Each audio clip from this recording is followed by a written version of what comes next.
Yo, my people. Today we're back watching another episode from Fern.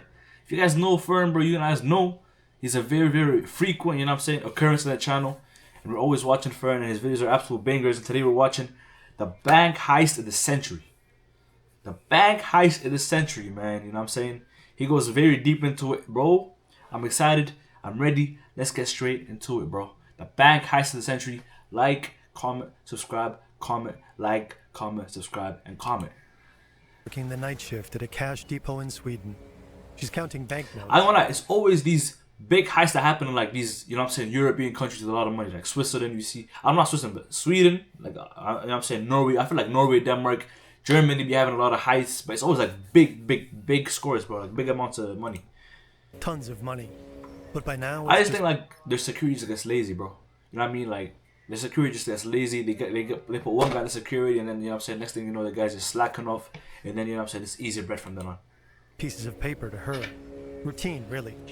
Just like these headphones she and the others are wearing to block out the noise. But suddenly, a new sound starts to creep in. Wait, is that a helicopter? This is the beginning of one of the most spectacular bank heists in history. Robbers will strike several locations across Sweden at the exact same time. The police will be outmatched, the authorities humiliated, and millions in cash will be stolen. The chase will lead investigators to Eastern Europe. And, of all things, the security... I don't know, these Eastern European brothers, bro. They be good at this stuff, man, you know what I'm saying? To say the least, they be good at this stuff. Camera at a local McDonald's will provide a crucial clue. We dug through countless court documents to piece together how the Vestberga heist actually went down, and who was really behind it. Let's get straight into it, bro. September 23, 2009. Spectacular robberies in Sweden have been making headlines for several years now, but this heist tops everything. As the international press turns its attention to the small town of Vestberga, the authorities are clueless. How much money was stolen? How many robbers were involved?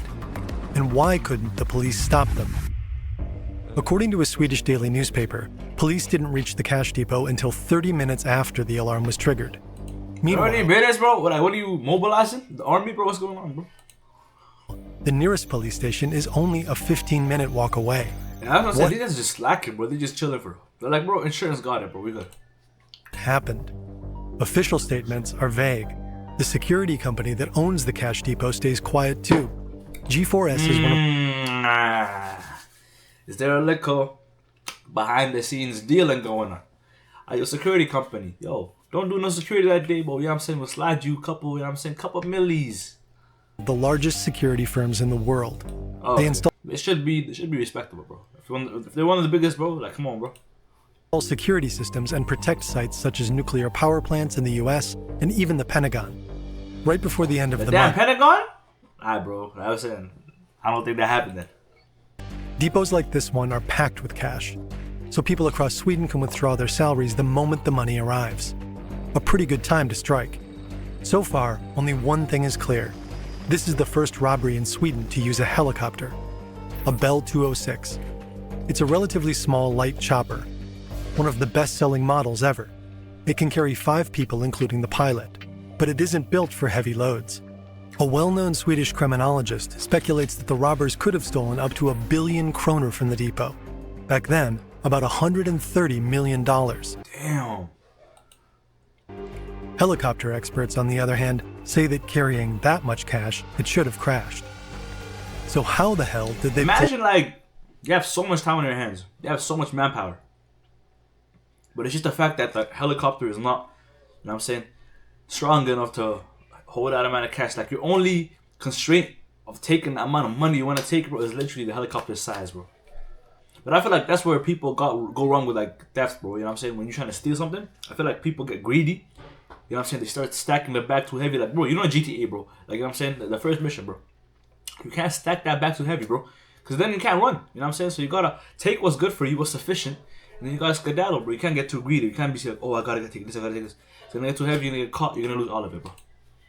this off? September 23, the early morning hours. Mittinga, a small town known for its sea views and peaceful atmosphere, is asleep. Alongside holiday homes, the town also has a hangar, housing these two helicopters. They belong to the Stockholm police. And this man sneaking through the bushes, Stealing the police chopper is like... Where do these guys even think of this stuff, man? Genuinely. Genuinely, bro. has his eye on them. Under each arm, he's carrying a plastic box. The man places the first box in front of the hangar.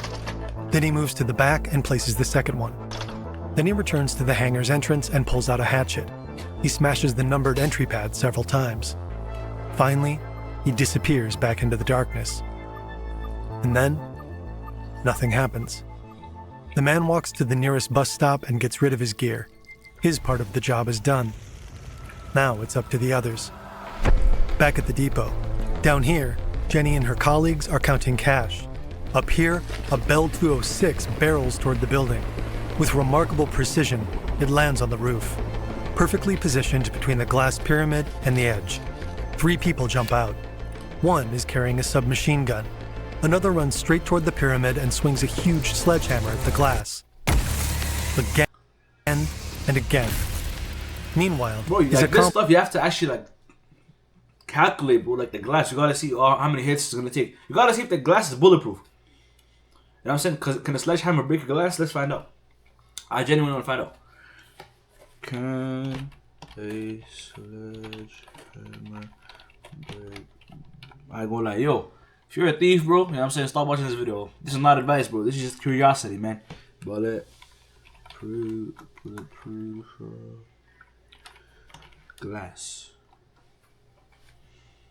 Sledgehammers can crack, but you know, bro, that's what I'm saying. Yeah, so, bro, if you know what I'm saying, this glass is bulletproof for some reason, or if it's made of quality better glass, bro, this whole mission's cooked. So, bro, they must have like actually gone through all the variables, bro, or they just said, bro, let's just charge it, let's go for it. Accomplice calmly unloads his gear: explosives, climbing ropes, and mail bags. 2 ladders are attached to the helicopter's skids. The robbers detach one of them and set it down beside the chopper. After a few more swings, the glass gives way. The helicopter lifts off. The robbers enter the building.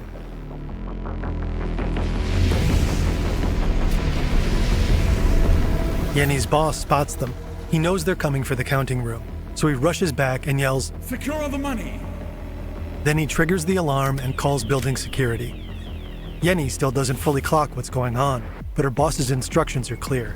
The cash has to be locked away in these cages made of reinforced steel, secured with padlocks. It's still quiet at the police station, about a 10-minute drive from Vestberga. Inspector Göran Palm is about to finish his shift. He's waiting for his colleague to take over. When suddenly, the alarm sounds. This guy is not saving nobody. You know what I'm saying? The guy is barely a cop, bro. Look at this guy. He looks like...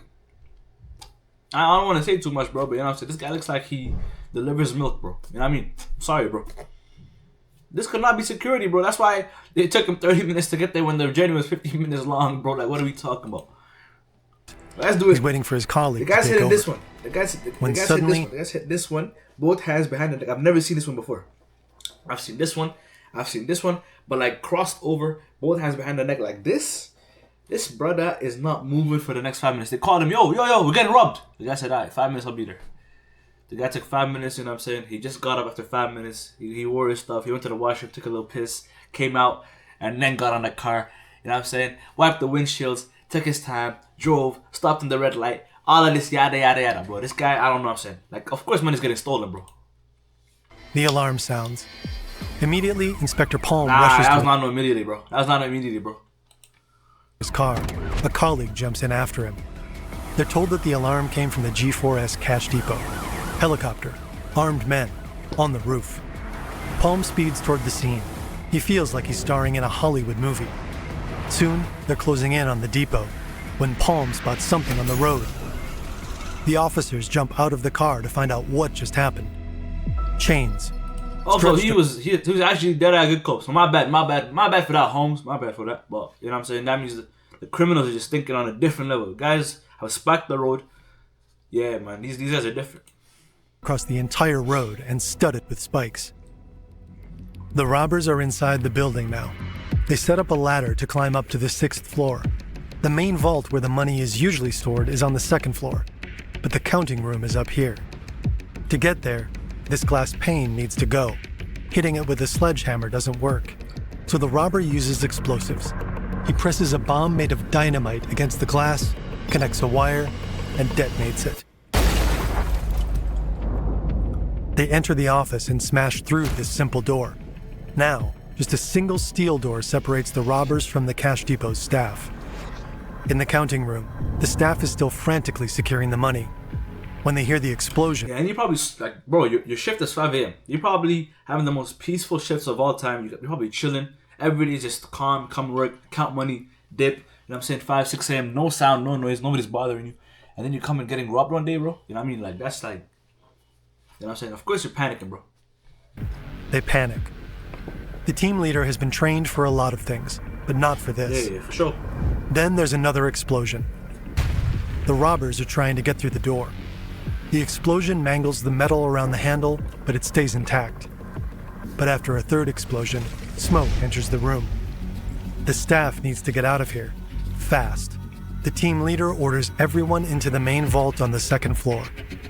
They leave the room through a secondary exit, take the stairs down several floors, and enter an airlock just outside the main vault. The airlock is designed for one person. Now 14 people have to squeeze inside, including a pregnant woman. In this hermetically sealed room, there's no cell reception. The group leader can't call... Bro, this guy must have been panicking, bro. I'm telling you. Like, as the leader, too. Like, as the leader, bro, must be... Everybody's panicking at this point. I'm telling you, bro. Building security or anyone else. No reception, just there. You know what I mean? You don't care about the money at that point. You're trying to save your life, bro, genuinely. And the door to the vault won't open. They're stuck. Their colleagues in the vault room are also panicking. Building security has instructed them to keep the airlock door closed. They have no visual on the robbers. Maybe they're even hiding among the employees in the airlock. It's so cramped in here that no one can move. The air is stuffy, the heat almost unbearable. Yenny's colleague struggles to pull out a photo of her daughter. If the robbers want to get into the vault by blowing their way through the airlock, no one here will survive. Meanwhile, the robbers have entered the counting room. Wait, but they know? Okay. I'm guessing the robbers are not gonna go out the airlock, whatever, right? But bro, if they did, bro, like, oh, I don't know, man. But it's like, if they knew and they did that, bro, like, bro, these people are just horrendous, man. They carve into the cage's padlocks with a buzzsaw. They're horrendous, the criminals, bro, you know what I mean? But that's just a different level. That's just horror. The locks are gone within seconds. This is the steel he was talking about? This is the reinforced steel, bro. Come on, man. They carve into the cage's padlocks with a buzzsaw. The locks That ain't no cage, bro. You know what I mean? Bro, back in Sudan, bro, the store owner had a better cage for Indomie, bro. He had a better, more safe cage for noodles, bro. You know what I mean? Like, bro. You know what I'm saying? Why are you storing millions and billions of dollars in this dusty cage, bro? What's going on? Gone within seconds. While they're packing, they seem oddly calm, as if they know that no one will catch them anytime soon. Robbing a place is a pretty unethical way to make money. But let's look at... You think so? You think so, Fern? You think so? This list real quick. Rural and barely making it. Or this one, ethnic second city strugglers. Or our personal favorite, credit crunched, city families. These are real marketing lists, full of vulnerable people to be targeted by predatory ads. Hey, we heard you broke. Worried about securing your kid's future? How about you try some gambling? Data brokers make these lists. They find out everything about you, compile it, and sell all your info in bulk. This industry is huge, and it's insane just how much money they make off you. You do this, bro. You're a scum of the earth, man. Yeah, bro. God got you, bro. God got you, and you're a scum of the earth, though. Cogni deal with them. The search progress gets started. All around the depot, every access road is blocked by metal chains about 10 meters long. If a police car drove over one of these chains, its tires would instantly be sliced open. The robbery's been in progress for more than 15 minutes now. The helicopter's still circling above, meaning the robbers are still inside. Police request aerial support from the military, but the armed forces can't provide any aircraft. Instead, police helicopters are ordered in. We don't know exactly how, but Inspector Palm eventually... No way. The police helicopters they're about to get are the ones like other brother, you know what I'm saying, he went to the bunker and blew them up or whatever. That would be like 5D, 6D chest level tough, bro. He gets close to the No depot. way, bro. He sets up a roadblock a few hundred meters away from the building. When Paul and his colleagues ask whether they're allowed to fire at the helicopter, the answer is a strict no. It's too dangerous. Instead, they're ordered. I mean, it does make sense, but also, I don't know, man. It's very tough calling the situations, bro. But people, I guess, yeah, police just decide not to go for it because at the end of the day, it's just only money, bro. You know what I mean? And if this airplane falls on a building, you know what I'm saying, and it starts blowing up and blah, blah, blah, blah, blah, you know what I'm saying? It could cause more damage and everything like that, bro. So, bro, yeah, just louder, guys. To wait for the National Task Force. Holm is frustrated. All he can do is stand there and wait. Luckily, a police helicopter must already be on its way. Or is it? No way, bro. There's actually no way. There's no way the police helicopter that they're trying to call is already compromised, bro. The guy went up and blew it up. Or whatever, he messed with it too much, they can't even use that anymore, so now they're just free to go whenever. At 5:30 in the morning, police officers in Mittinga receive an alert. Robbery ongoing, a helicopter is involved. Air support required. 2 officers race toward the hangar. Their helicopter was returned just hours earlier. They'll have it ready in 10 minutes and be over Vestberga 15 minutes after the alarm. But at the entrance, they stop. Oh! Is that a bomb? There's no way they can reach the helicopter. And even if they could they really risk taking off in a fuel-filled helicopter next to explosives? Oh my days, these guys are just so smart. Like, where do you think of this stuff? Like, you know what? These guys actually planned stuff for years. They were sitting there and they were thinking, what could they do? And you know what I'm saying? They're just thinking variables. Oh, this happens, this happens, and then what happens? And then this happens, and then this happens, and then this happens. But bro, to put theory into real life, you know what I mean? Horror people, thieves, you know what I'm saying? Probably got caught after, cooked. But bro, you see when humans want to think, you see when humans are actually like interested in thinking and using their brains, bro. It just you know what I'm saying? It does wonders, man. The 2 officers have only one option. Call in the bomb squad and wait at a safe distance. That's the one they're gonna do, bro. It's gonna take 2-3 hours, bro. So the White Bell 206 keeps circling above the cash depot, unbothered. The security team watches as the intruders reappear in the courtyard and make their way toward the roof, carrying at least 7 bags. They hoist them up. The 3 men climb the ladders. One hesitates for a moment, as if he wants to go back in to get more of the money. That brother's gonna get caught. That brother's gonna be the one that's gonna get caught, bro. Cause bro, you can't get greedy, bro. You gotta go in, go out. Then they jump into the helicopter, bags in hand. And just 30 minutes after hitting the cash depot, they disappear into the morning sky. When the SWAT team enters the building, the robbers are long gone. SWAT team just, you know what I'm saying, they woke up, they brushed their teeth, you know what I'm saying. They took their time, they took the sweet time, they came, you know what I'm saying. They're doing their thing, bro. You know what I mean? They're taking their time. Military said, bro, we're not gonna come right now. You know what I'm saying? Bomb squad, God knows where they are, but you know what I'm saying? Just a whole lot of, you know what I'm saying, just inefficiency, bro. Finally, the airlock door in the cash depot opens. The team leader, Jenny, and her colleagues are safe. W's. At the police hangar in Mittinga, the bomb squad is in full swing. They use a water cannon to neutralize the bombs. But there are no I'm telling you, it's probably not even a bomb. It's probably not even a bomb for real. It's just decoy. Explosions and no smoke. As the special unit approaches, they find 2 very wet plastic boxes with lights attached. They fell for dummies. Meanwhile, about a kilometer away, firefighters are putting out a small roadside fire at a bus stop. In the ashes, they find remains of a mask, gloves, a hatchet, a canister, and a lighter. Is that enough evidence, or is that evidence cooked and compromised already? At 6 a.m., people in nearby towns spot an object in the sky. A small white helicopter flying unusually low and slow over the forests. Not a single light is on. The robbers land in a forested park. They take everything with them, leaving only a GPS device and a few cable ties behind. Investigators find the helicopter about 2 hours later. They learn it was stolen from a flight school about 70 kilometers northeast of Stockholm just after 4 a.m. A manhunt is underway this morning. As the country wakes up, the heist dominates the news. A reward of about $900,000 is offered for information on the robbers. The next day, the Swedish police still have no suspects, despite the fact that they knew about the planned helicopter heist long before it happened. So now, bro, these robberies they always get you thinking, bro. Is this stuff just planned?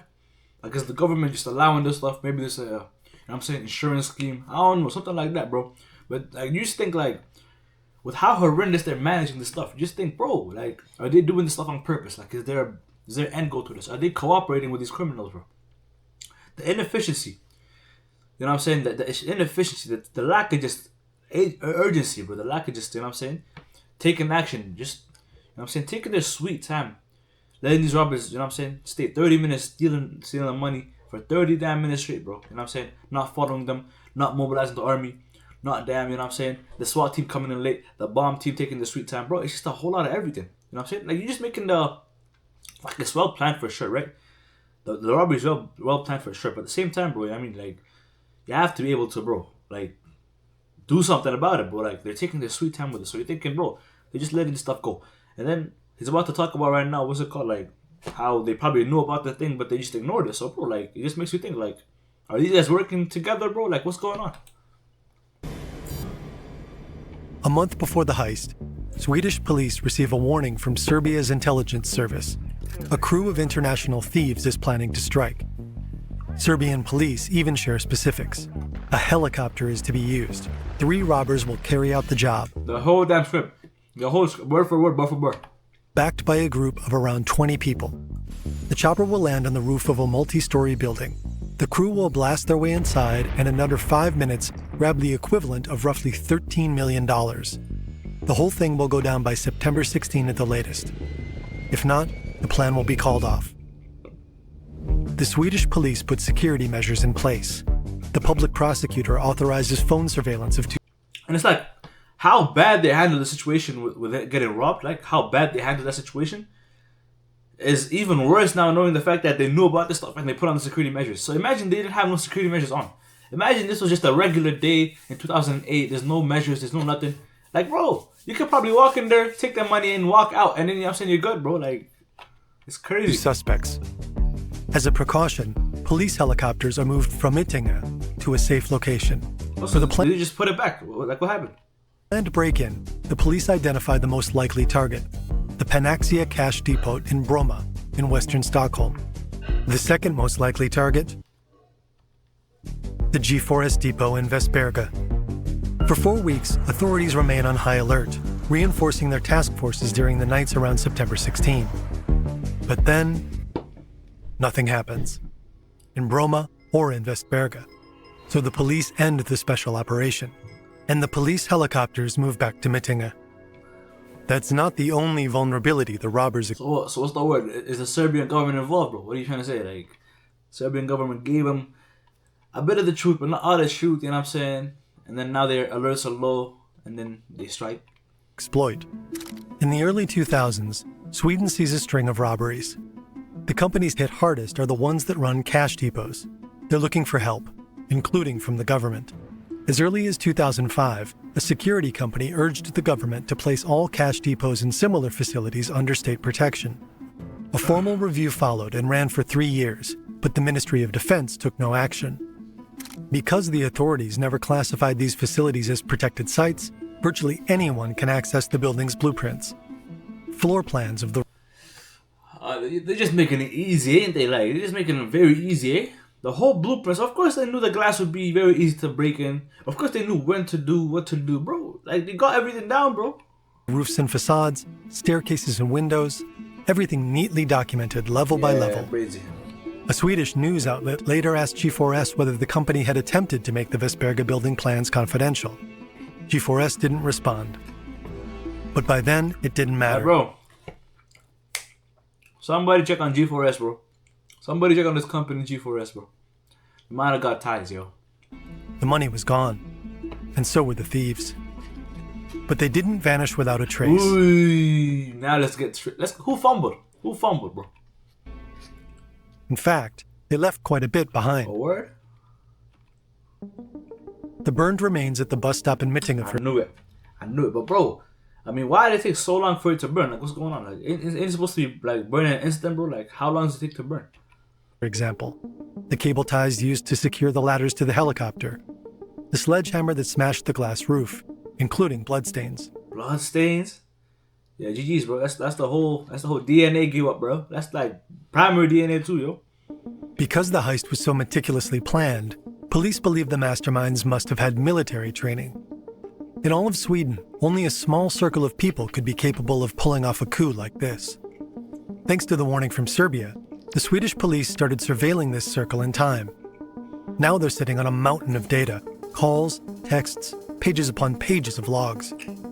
One of the people under surveillance is a man called Goran Bojovic, a 38-year-old Swede with parents from Montenegro. Until recently, he worked as a construction contractor.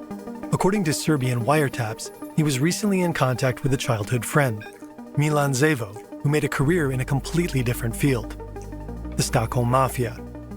Zevo has since relocated to Serbia's capital, Belgrade. In 2009, Bojovic traveled to Belgrade multiple times to meet Zevo.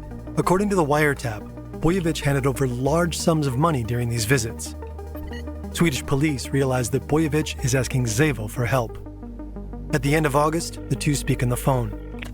You know what? I called a school here and asked how much it costs to learn it. 15,000 euros. Bojovic wants to learn to fly a helicopter. Zevo shuts the idea down. Pilot training would take way too long.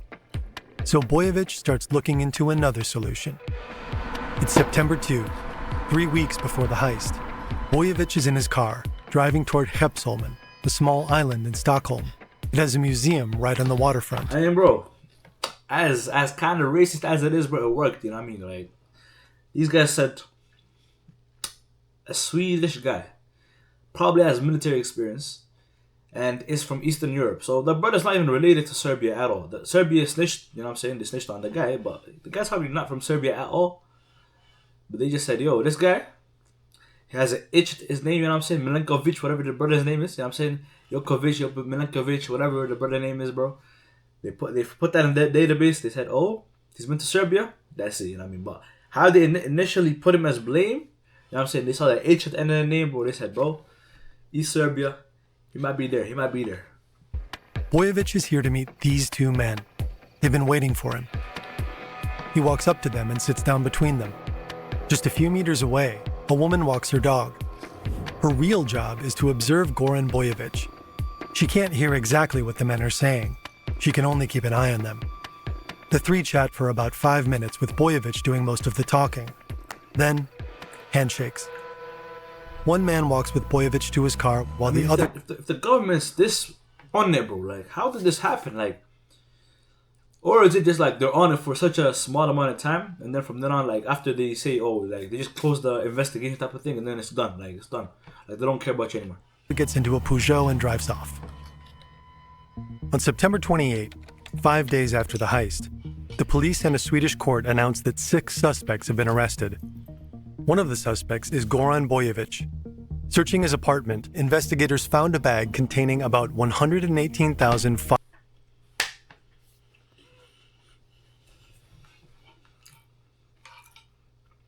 I mean, brother, sometimes you think these guys are smart, bro. But what do you mean you got 118,000 at the crib and you know, like, you must know you're a suspect, brother. Like, you're up there. Your name is Bojovic, bro. You're East European, bro, for sure.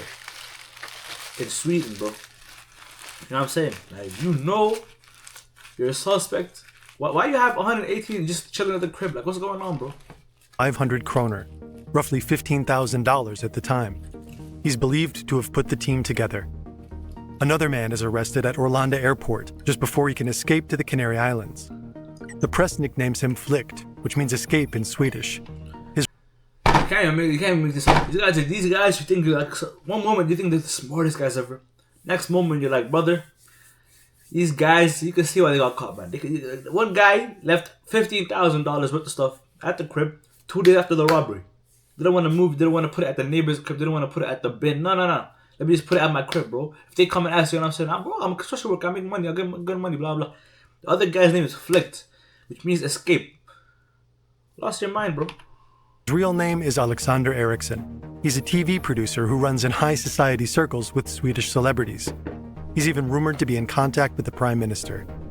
Between October and December, police arrest 7 more men accused of helping plan or taking part in the heist.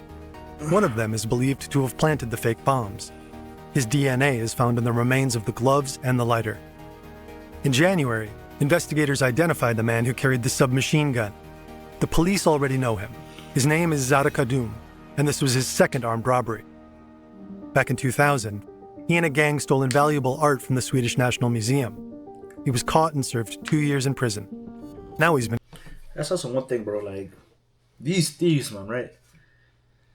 If you're a thief in Western society, bro, it's almost like you're rewarded, man. Like, it's almost like it's a reward to be a thief in Western society, man. Like, if you hit it big and you escape and you're good, okay, bro, you win. If you get caught, you almost get minimal time, bro. Like, you know what I mean? Like, it's almost like they encourage this stuff to, like, bro, go again at it, man. Have another try. The guy was trying to get a museum robbery, probably millions of dollars worth of stuff. And they only give him the guy 2 years. Now, look, 2 years is a lot of time, bro. You know what I'm saying? It's not a joke, but, bro, I think we up the time. And, bro, people are just going to start realizing, oh, maybe I shouldn't go rob this. Maybe I should just go and live a regular life, man. You know what I'm saying? Because, bro, 2 years, and the guy is probably living, you know what I'm saying, in the most blessed, like, look, let me show y'all what Swedish prison look like. Am I yapping? Or is this another country? Swedish prison. Swedish prison. So I'm saying, like, they're focused on rehabilitation. Like, bro, if you're a criminal in Sweden, by the way, yeah? If you're a criminal in Sweden, by the way, and you're broke, you're gonna want to do this, bro. You're gonna want to do this because at the end of the day, man, look, they're rewarding you for this, bro. And look, I ain't saying rehabilitation is bad. Because some people have, like, you know what I'm saying, bad, you know what I'm saying, like childhoods, they have bad experiences, and, you know what I'm saying, it just builds them up to become a person that does, you know what I'm saying, not great things, right? But, bro, I want you to guys put yourselves in these guys' positions sometimes, man, genuinely.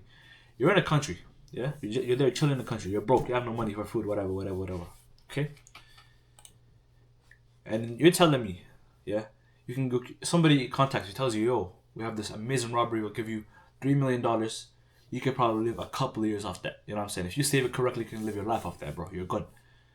If you get caught, though, brother, they're only going to give you 2 years, and you're going to get this room with a little TV. You can watch the Euros and the World Cup on the, you know what I'm saying? You can read, you know what I'm saying? They got IKEA furniture, too, because, bro, you know what I'm saying? They got Swedish meatballs, IKEA furniture. And, bro, you know what I'm saying? 2 years, you go outside, you can do sports, you do the gym, just build yourself up for 2 years, and then come out, bro. You know what I mean? So, like, bro, thieves, just I say thieves in this, like, in this society, bro, like, they're just, you know what I'm saying, they're encouraged to do this stuff. I feel, bro. I feel like the punishment needs to become needs to get more serious, bro, because this is a joke, man. Been caught again. In July 2010, the public prosecutor presses charges. While the 10 arrests are seen as a major success for the investigation, authorities believe there must have been more people involved behind the scenes. For over 10 months, the police gather evidence and interview witnesses. 50 investigators work the case full-time. And even that's a lot of money. That's like a lot of money, brother. 50 investigators full-time for a couple of months. Bro, that might be more money. I don't want to say more money than a heist or whatever, but, bro, it's like there has to be preventive measures, bro. Just make, you know what I'm saying, make jails, I don't want to say make jails more serious, but I say, bro, make theft more serious, bro. Like, somebody stealing, that's not a great thing. That's a horror thing, bro. Make it more serious. Give them longer sentences. Give them more strict sentences, bro. And then people are going to steal less. You're going to have less of this stuff going on. And you're going to have less money being spent on some 50 investigators for a couple months, bro. Full time. By now, they have a clear picture of how much the robbers managed to steal. Almost 40 million kroner, about $5 million at the time. That's how they managed to get away by helicopter, not taking too much. Just under a year after the robbery, the 10 men stand trial. 5 of them are accused of being directly involved in the heist. The other 5 face charges of aiding and abetting. The public prosecutor is confident there's enough evidence to convict all of them. But the men deny the charges. Take Alexander Eriksson, the TV producer. He's accused of flying the helicopter on the night of the heist. No way, he insists. His DNA in the stolen helicopter? That's easily explained, he says. After all, The chopper was stolen from the flight school he's been a member of for 15 years. I mean, he got a point though. The undercover officer at the museum clearly identifies him as the man in the suit at the meeting with Boyevich. Coincidence. What is he gonna say? Because I ain't gonna lie, the way he said it is convincing. Let's hear him. Erickson admits he was at the meeting. Yeah. And yes, he talked to Boyevich. Yeah. But about wind power, since Boyevich works in construction. Bro, yeah, wind power, bro. That's a very, very innovative program. You know what I'm saying? I've been trying to invest in that for a long time. So I was just trying to hear his points out and everything like that. These guys could yap for days and days and days, man. They're always gonna deny this. He claims to have an alibi, too. On the night of the heist, he was involved in a car accident. But there's a problem. An hour after the supposed accident, he's spotted at a local McDonald's, about a 30-minute walk from where the helicopter was later found.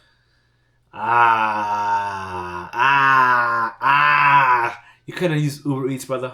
You couldn't use Uber Eats. You couldn't, I'm saying? You couldn't eat at their local, you know what I'm saying, restaurant with no cameras. Go into the McDonald's. What are you getting at McDonald's? I want to know what you got at McDonald's that was that good that justifies you getting caught for that, brother. Let me see. Surveillance footage shows Erickson calmly ordering breakfast just before 7 a.m. How did he get from a car crash in central Stockholm to a McDonald's in the suburbs? The prosecution is convinced that two of the other defendants staged the crash to give him an alibi. Surprisingly, one of them, Zadok Adhum, admits his involvement. Investigators found his blood on multiple pieces of evidence. The other defendants that brother sounds like Muslim, bro. The guy I'm saying, is he just being honest after he stole? Like, what's going on, bro? continued to deny any involvement in the heist. But after just 18 days of trial, 7 of the 10 defendants are convicted. Alexander Eriksson and Zadok Adhum are each sentenced to 7 years in... Okay, now that's more serious. Now that's more serious. You know what I mean? That's more serious now. The 2 years for the museum break, whatever, that could go back quick. 7 years here, again though. I mean, let's see. Prison for armed robbery.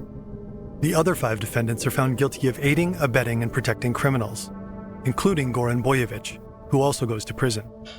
Before the trial, they were seen as daring, clever crooks. None of them were elite soldiers in the Balkan Wars, as was speculated. But the trial stripped them of their mystique. They turned out to be nothing more than a ragtag group of violent criminals. After the heist, heated debate... Right, and so, bro, these 7 years, and they're the 2 main culprits, so they're the main guys in the mission. What do you guys think about that, chat? That's too much, too little. Also, deep, this is Sweden, so it's not like, you know what I'm saying, an African prison or a United States prison or damn, you know what I'm saying, Colombian prison or something like that. No. This is Swedish prison, like we said. Like, I don't know if it's every prison like this. I might just be yapping, bro. You know what I mean? But I saw something where the Swedish prisons and everything like that are just very nice and, like, you know what I'm saying, just a nice place to spend a couple years. But I mean, yeah, chat. What do you think? 7 years, is that good enough? You think if they increase the time, does that prevent people from doing this stuff, or do you think like what do you think? What do you guys think? I think it might do, just increasing the punishment and just increasing the time. It's making a more serious crime, theft, bro. I think it prevents people from. I think it makes people think twice before going into it. Debate broke out in Sweden over how such attacks could be prevented in the future. Trade unions spoke out. Handling cash creates a dangerous work environment for employees. So, for their protection, maybe they should just get rid of it. According to a report from the banking union, 1 in 4 retail workers had already been a victim of a robbery, some multiple times. 1 in 4 robbery is crazy work. And according to an anti-cash lobby group, 2 out of every 3 Swedish kronor in circulation was actually unreported money. The helicopter heist in Vesberga contributed to a shift in thinking. Over time, cash gradually disappeared from daily life. Sweden was the first country in Europe to print paper money back in 1661. About 350 years later, it was one of the first to start abandoning it. The number of robberies in Sweden dropped dramatically. In 2008, there were over 100. By 2016, it was down to just 2. I'm not gonna lie. These criminals it was probably like prime time in 2008, bro. Cash is flowing. Nobody got cards. Just straight liquid cash. Every bank could go rob. But like, they're probably sitting down in 2026 and they're like, bro, remember the good old days, man. Remember the good old days, bro. Like, this cash was just everywhere, man. It was everywhere. All we had to do was just put a mask on, go into the bank. If you got caught, we got a year. It's alright, you know what I'm saying? Bro, like, it was probably their heyday, bro. I'm telling you, Sweden 2008 was where it was at, bro. Today, many shops only accept cashless payment. Okay, I mean that's bugging, but okay. Theft happens online now. Yeah, that's also that's a good point too. You know what I'm saying? Theft don't stop. 2025, the Swedish central bank reported that Sweden and Norway had the least cash in circulation relative to their economies of any countries in the world. But some cash is still around, and someone somewhere has quite a lot of it.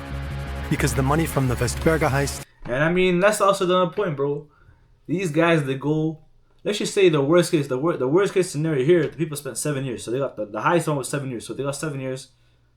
They took their time in the Swedish prison. They had their food. They stayed there. They watched their TV. They stayed in their IKEA rooms. 7 years later, they got out, made a phone call. Ayo, spare my cut. I'm coming to Serbia right now. That's it. That's all it took. Random. Let me know, guys. Let me know if you guys think. Let me know if you guys think they should increase prison time or just make theft a more serious crime. And you think, and if you think that actually prevents, you know what I'm saying, or it makes people think twice about going into or doing this type of action or stuff like that. But yeah, guys, I appreciate you guys liking, watching, subscribing. You know what I'm saying? I appreciate you guys tuning in. And man, you know what I'm saying? Like, subscribe, comenta. Let me know what you guys think, bro. But yeah, man, it's been a great one. Peace. Salamat.